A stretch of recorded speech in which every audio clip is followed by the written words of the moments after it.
नमस्कार, जनधारा छत्तीसगढ़ के इस खास बुलेटिन में आप सभी का स्वागत है। मैं हूं पंकज शर्मा। आइए शुरू करते हैं मेरे साथ खबरों का सिलसिला। प्रदेश के मुखिया भूपेश बघेल आज धमतरी जिले के दौरे पर रहेंगे।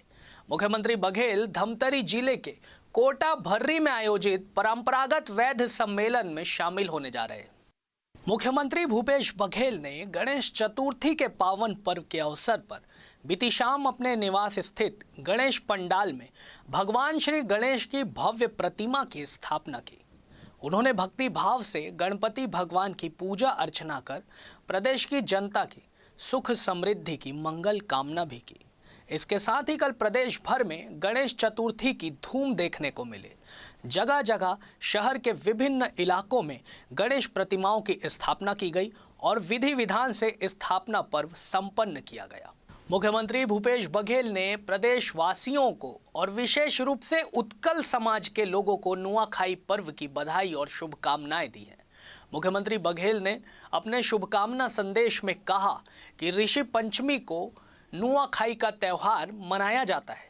यह त्यौहार नई फसल के आगमन, धरती और भगवान के वंदन और किसान भाइयों के बंधुत्व और एकत्व का प्रतीक है। पूरे भारत में पोषण विभाग के माध्यम से सुपोषण अभियान का आयोजन किया जाता है ताकि लोगों में सुपोषण के प्रति जागरूकता आए।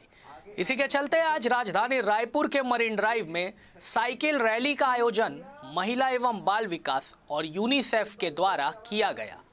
इस रैली में सभी उम्र के लोग शामिल हुए और उन्होंने सुपोषण का संदेश भी दिया। बेहतरीन। अब हम थोड़ा सा समायोजित और संयोजित दिखाई दे रहे हैं। अब हम यहाँ पर आज के सुपोषण के संदेश को सभी तक पहुँचाने के लिए तैयार दिखाई दे रहे हैं। सही पोषण, छत्तीसगढ़ रोशन।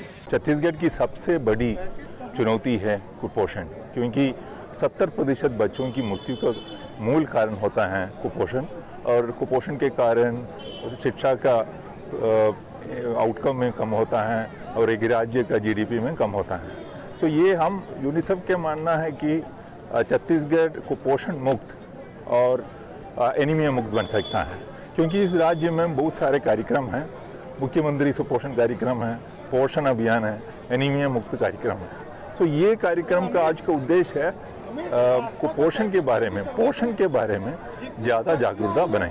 पूरे भारत में अभी हमारे यहाँ पोषण अभियान विभाग के माध्यम से संचालित किया जाता है और हमारे छत्तीसगढ़ में भी इस अभियान को बहुत ही भारी मात्रा में लोगों को जागरूक करने के लिए आज ये साइकिल रैली का आयोजन किया गया था, जिससे हम इसका संदेश पूरे गांव-गांव में जाके, घर-घर में जाके देंगे, जिससे हमारे आज नौनिहाल बच्चे जो कुपोषित हो रहे हैं उनको सुपोषित करने के लिए, क्योंकि विभाग के साथ साथ अगर समाज, परिवार, संस्थाएं अगर जुड़ जाएगी तो हमारा छत्तीसगढ़ सुंदर, सुपोषित और स्वस्थ छत्तीसगढ़ कहलाएगा।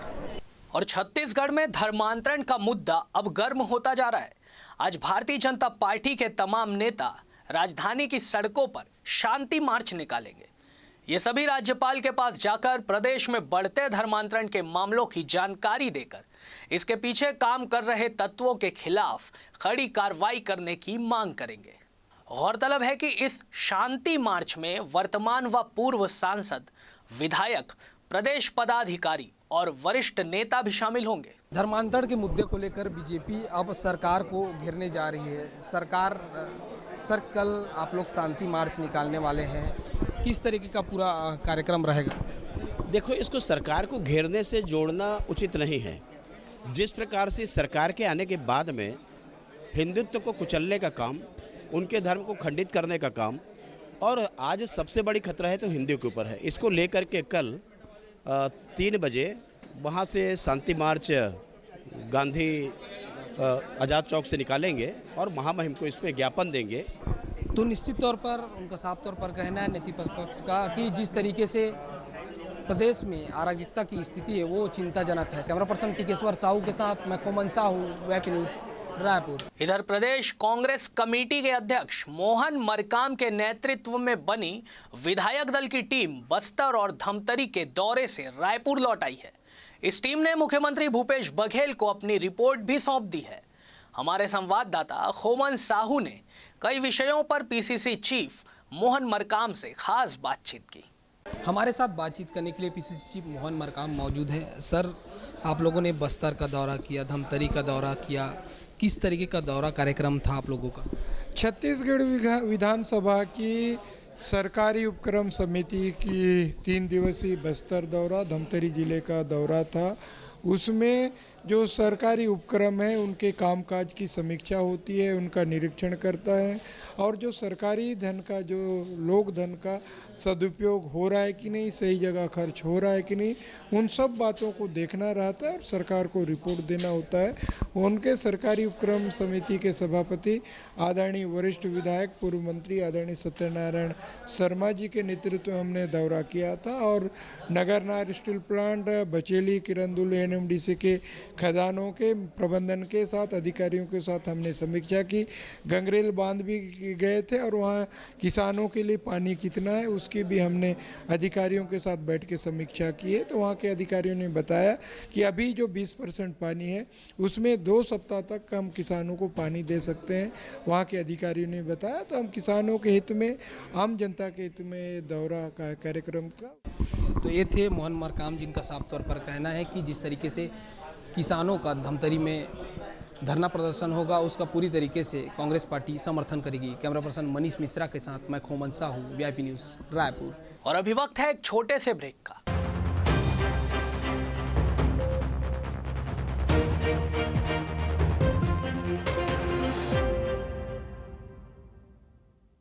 हमारा लक्ष्य है खबरें जो जागरूक कर सके जनगण के मन को, खबरें जो बेबाक हो, खबरें जो निष्पक्ष हो, खबरें जिनमें सत्य की अनुगूंज हो, खबरें जिनमें बदलाव का राग हो। आइए खबरों से आवाम को जगाते हैं, झूठ को सच का आईना दिखाते हैं। देश और दुनिया की खबरों के साथ छत्तीसगढ़ की खबरों के लिए देखते रहिए वीआईपी न्यूज़।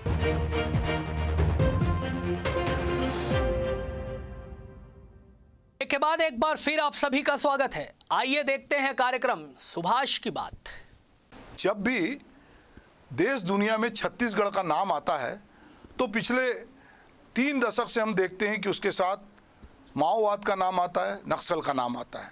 नक्सलबाड़ी से शुरू हुआ ये आंदोलन धीरे धीरे कब छत्तीसगढ़ में पहुंच गया, जब पूर्ववर्ती मध्य प्रदेश था तो छत्तीसगढ़ का बस्तर खास करके नक्सलाइटों का एक गढ़ होता था। चूँकि आंध्रा उससे लगा हुआ है, महाराष्ट्र का गढ़चिरौली लगा है, उड़ीसा का एक क्षेत्र लगा है, तो जो सराउंडिंग राज्य हैं वहाँ के नक्सलाइट बस्तर के सघन वनों में आते थे और धीरे धीरे उन्होंने ऐसी पैठ बनाई कि अब वो बड़ी बड़ी घटनाओं को अंजाम देते हैं। पिछले कुछ सालों में जो नक्सलाइटों के नाम पर जो कुछ घटनाएं हुई और पुलिस ने एनकाउंटर किया, निश्चित रूप से पुलिस जब भी नक्सलाइट कहीं होने की जानकारी मिलती है तो पुलिस उन पर अटैक करती है, वो पुलिस पे अटैक करते हैं। हमने पिछले सालों में देखा कि बड़ी बड़ी घटनाओं में बहुत सारे न केवल पुलिस के लोग मारे गए बल्कि हमारे राजनीतिक पार्टी कांग्रेस के झीरम घाटी में बहुत सारे नेता मारे गए।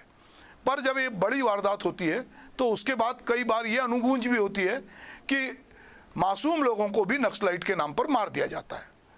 और जब वहाँ के लोग इस पर हल्ला मचाते हैं तो सरकार के पास एक तरीका होता है कि उसकी न्यायिक जांच की बात होती है। और न्यायिक जांच तो ऐसे 5 आयोग छत्तीसगढ़ में पिछले 8-10 साल में बने, जिनको नक्सलाइट घटना में जो मारे गए थे और जो कथित एनकाउंटर की बात थी उनकी जांच के लिए बनाए गए।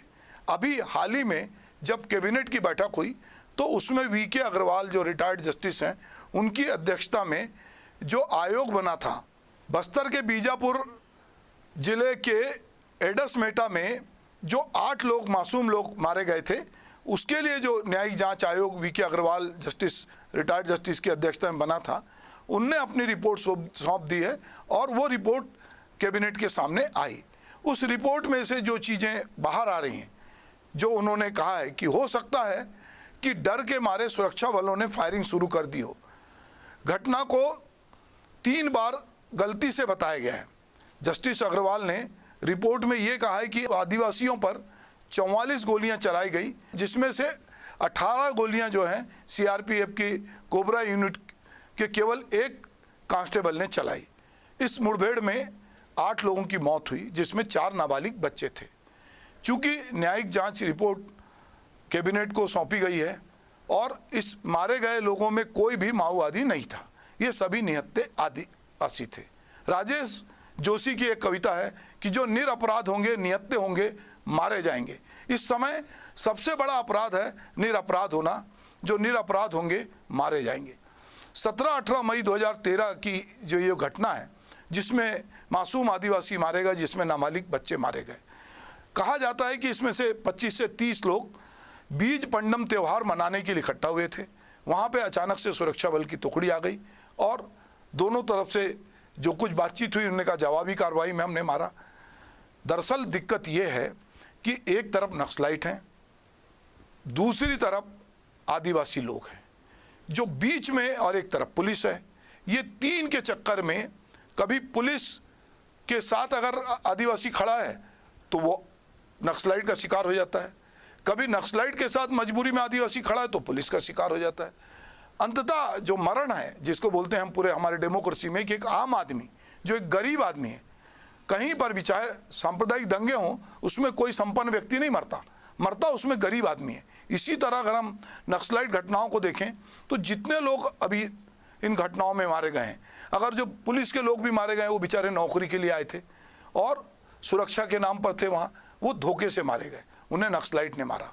और जो आदिवासी मरे हैं अगर उन्हें पुलिस ने मारा है तो उन्हें नक्सलाइट समझ के मारा है। जो लोग नक्सलाइट के नाम पर आदिवासी क्षेत्र में अपना हित साध रहे हैं या जो सुरक्षा के नाम पर हित साध रहे हैं, और आदिवासी क्षेत्रों में जो बड़ा बड़ा पैसा आता, बड़ी बड़ी राशि आती है, उस राशि से जो सेठ साहूकार बन रहे हैं, जो बहुत सारे लोग हैं, और ये होता है कि सुरक्षा के नाम पर ये पैसा आ रहा है, कहीं पर निर्माण के नाम पे आ रहा है, वहाँ देखने वाला कोई नहीं है क्योंकि एजेंसी के लोग वहाँ जाना नहीं चाहते, मॉनिटरिंग वहाँ होती नहीं है।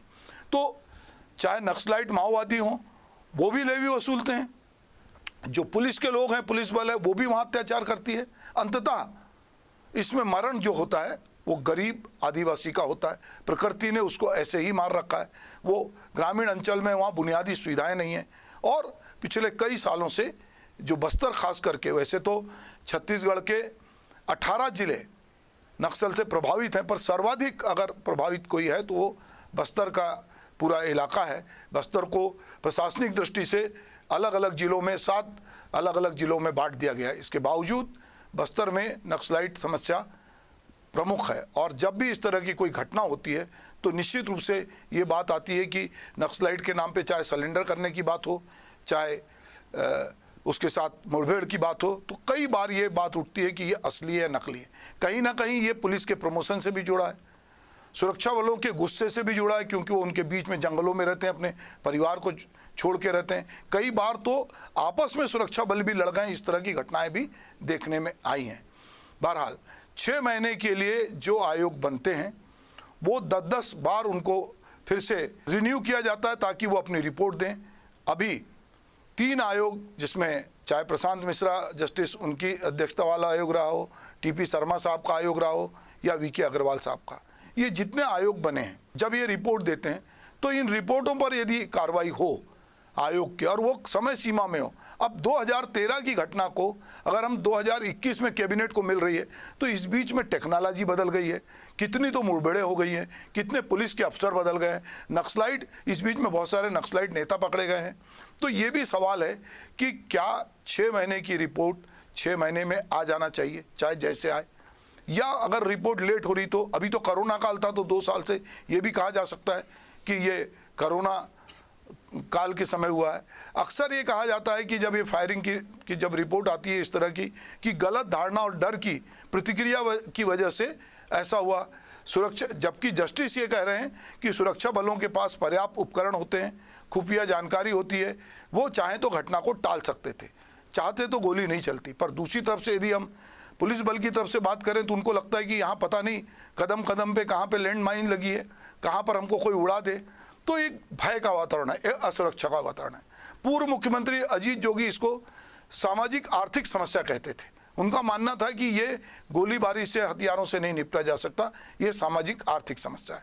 लगातार छत्तीसगढ़ की जो भी सरकार रही हो वो इस समस्या से जूझ रही है। जब मध्य प्रदेश था तो मध्य प्रदेश की सरकार जूझ रही थी, आसपास की सरकारें भी, चाहे आंध्रा की सरकार हो, चाहे तेलंगाना की सरकार हो, चाहे महाराष्ट्र की सरकार हो, चाहे उड़ीसा की सरकार हो और मध्य प्रदेश की सरकार, ये सरकारें लगातार इस माओवाद के जो आतंक है उससे जूझ रही है, और सबसे ज़्यादा जूझ वो रहा है जो इनके बीच रहता है।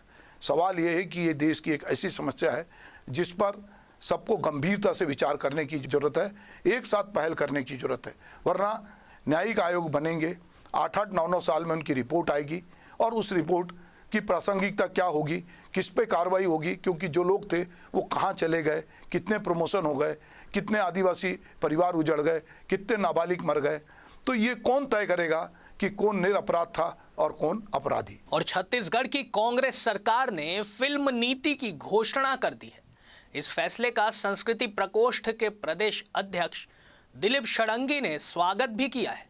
वीआईपी न्यूज से खास बातचीत में दिलीप षडंगी ने बताया कि सरकार कला और संस्कृति के लिए अच्छा काम कर रही है। मेरा गणपति सबसे प्यारा है, ये सबका पालनहारा है। मेरा गणपति सबसे प्यारा है, ये सबका पालनहारा है। रिद्धि सिद्धि नवनिधि के दाता, सुखी संसार हमारा है। मेरा गणपति सबसे प्यारा है, ये सबका पालनहारा है। हमारे साथ बातचीत करने के लिए कांग्रेस संस्कृति प्रकोष्ठ के प्रदेश अध्यक्ष दिलीप षडंगी जी है। षडंगी जी, छत्तीसगढ़ में संस्कृति को संवारने के लिए, सहेजने के लिए किस तरीके से काम कर रही है? देखिए, संस्कृति, कला और संस्कृति को संवारने के लिए जो उसका सबसे बड़ा उदाहरण अभी सामने आया है 2021 फिल्म नीति, जिसमें सारे कलाकार, चाहे वो छोटे से छोटे कलाकार, बड़े से बड़े कलाकार, चाहे टेक्नीशियन हो, स्पॉट बॉयज़ हो, माइक मैन हो, लाइट मैन हो, इन सब के हित में ये काम हुआ है जो फिल्म नीति तैयार हुई है। और इस फिल्म नीति के लागू होने से स्पष्ट है कलाकारों को एक बहुत बड़ा प्लेटफॉर्म भी मिलेगा और जो उनका शोषण हो रहा है उस शोषण से भी उन्हें मुक्ति मिलेगी। जैसे अभी नीति में ये भी जो उसके प्रमुख बातें आप बता रहा हूँ, जो उस नीति में लिखी हुई हैं, उसके जो प्रमुख बातें, एक तो जो कोई हिंदी फिल्म बनाएगा, छत्तीसगढ़ में आके हिंदी फिल्म बनाएगा, तो हिंदी फिल्म में अगर वो 5 छत्तीसगढ़ के कलाकारों को लेता है तो उसे सब्सिडी के अलावा 25 लाख रुपए और एक्स्ट्रा दिया जाएगा। तो ये भी एक छत्तीसगढ़ के कलाकारों को प्रमोट करने का काम हुआ।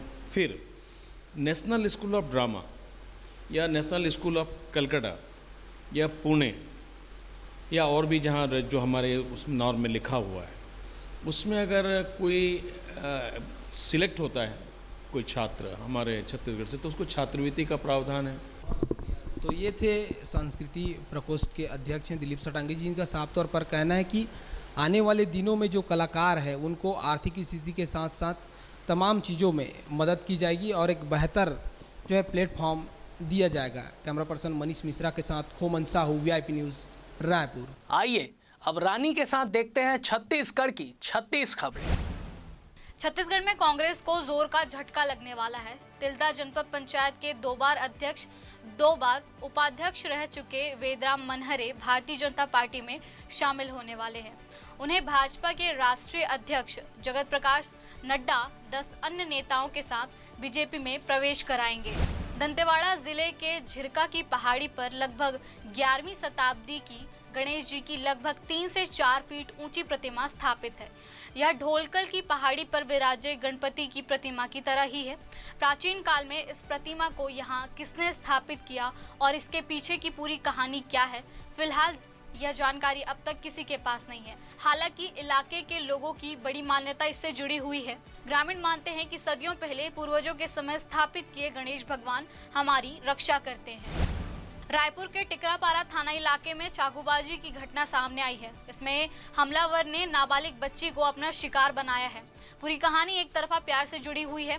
बच्ची के परिजन ने शुक्रवार को पुलिस से इस मामले में शिकायत की है। अब थाने की टीम बच्ची को चाकू मारने वाले फरार आरोपी की तलाश में है।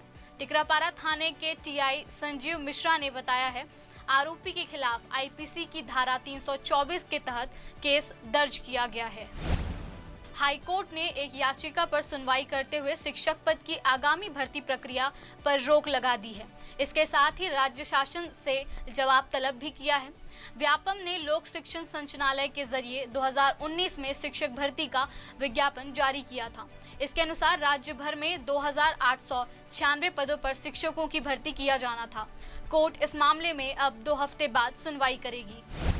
कोरोना संक्रमण काल की पहली और दूसरी लहर के दौरान केंद्रीय प्रशासनिक अधिकरण का सर्किट कोर्ट बिलासपुर नहीं आ पाया था। इसके कारण प्रकरण की सुनवाई नहीं हो पाई थी। 13 से 17 सितंबर तक जिला उपभोक्ता फोरम की नई बिल्डिंग में सर्किट कोर्ट सुनवाई करेगा। रेलवे, डाक एवं तार विभाग, BSNL, SECL, केंद्रीय school, medical council of India के अलावा IAS व IPS के प्रकरणों की सुनवाई होगी।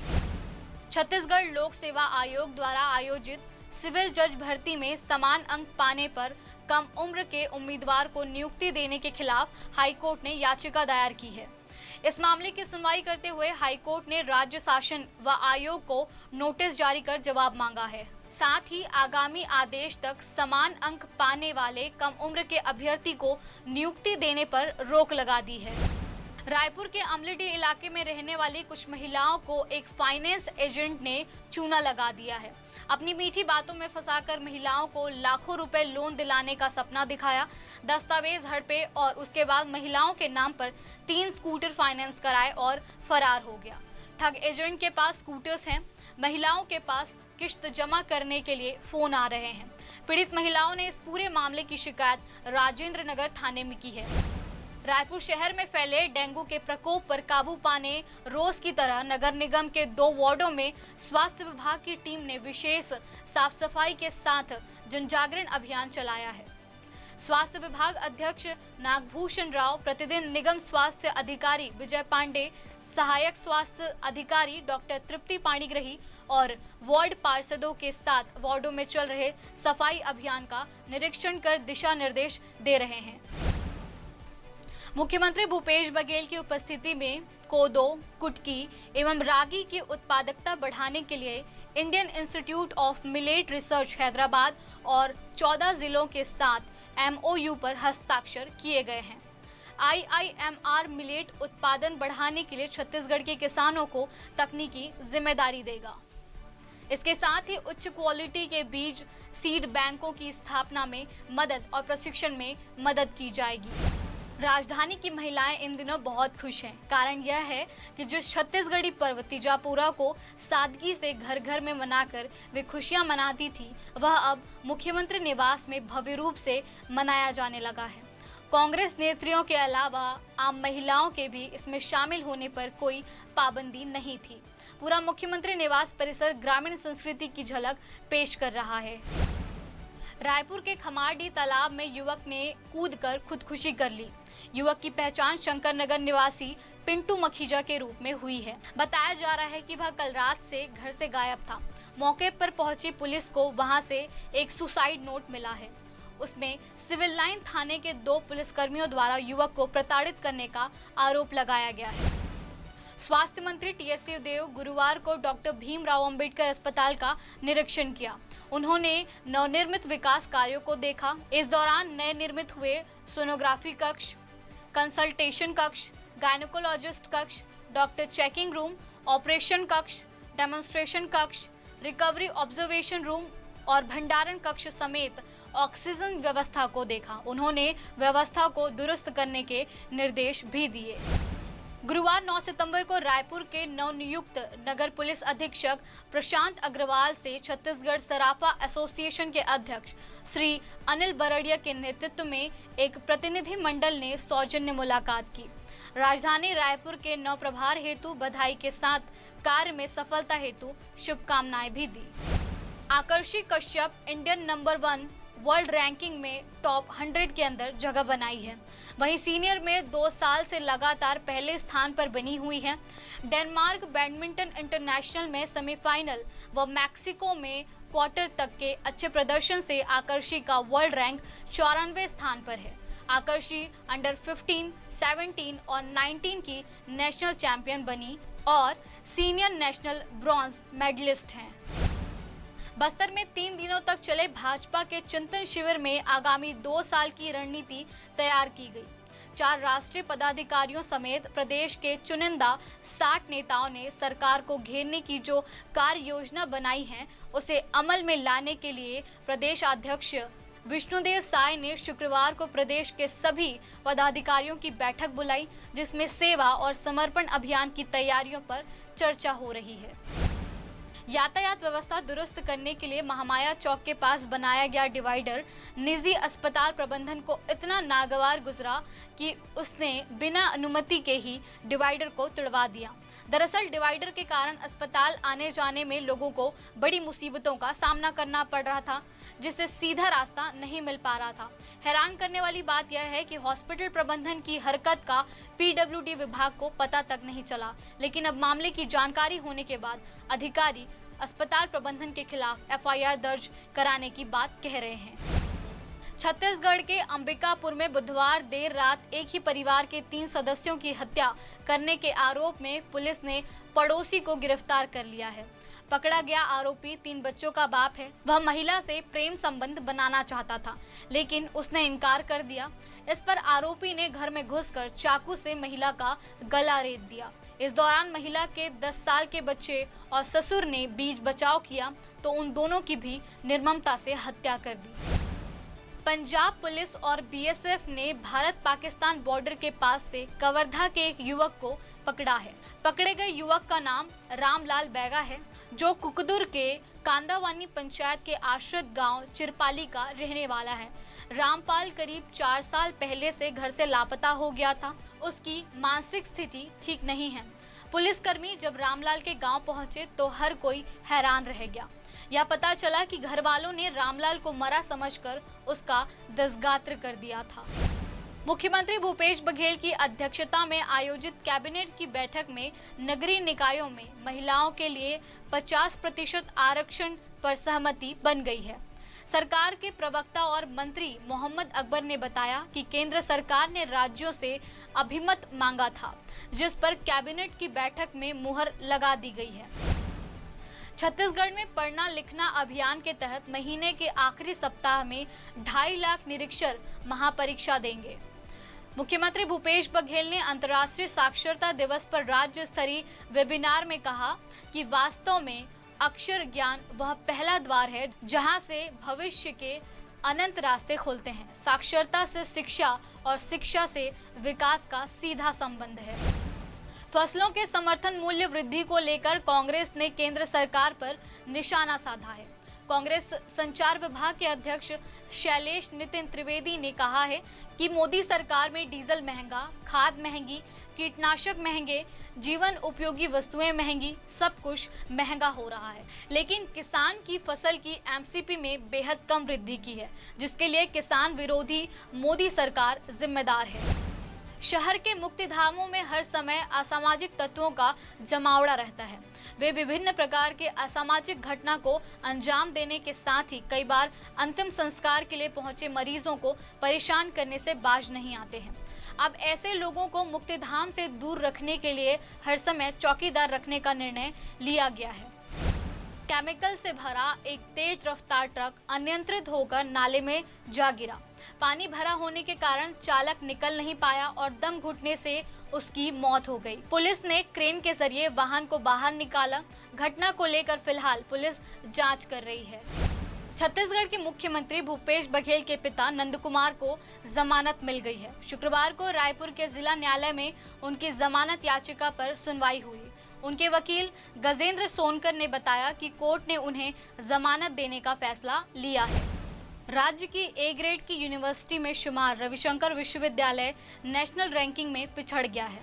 इसे देश की टॉप 100 यूनिवर्सिटीज में जगह नहीं मिल पाई है। रैंकिंग के मामले में विश्वविद्यालय का प्रदर्शन पिछली बार से भी खराब है। मानव संसाधन विकास मंत्रालय की ओर से जारी की गई रैंकिंग में यूनिवर्सिटी को 150 से 200 के बीच में जगह मिली है। प्रदेश कांग्रेस कमेटी के अध्यक्ष मोहन मरकाम के नेतृत्व में बनी विधायक दल की टीम बस्तर और धमतरी के दौरे से रायपुर लौट आई है। इस टीम ने मुख्यमंत्री भूपेश बघेल को अपनी रिपोर्ट भी सौंप दी है। कुरूद में भाजपा और कांग्रेस कार्यकर्ताओं के बीच झड़प की बात सामने आई है।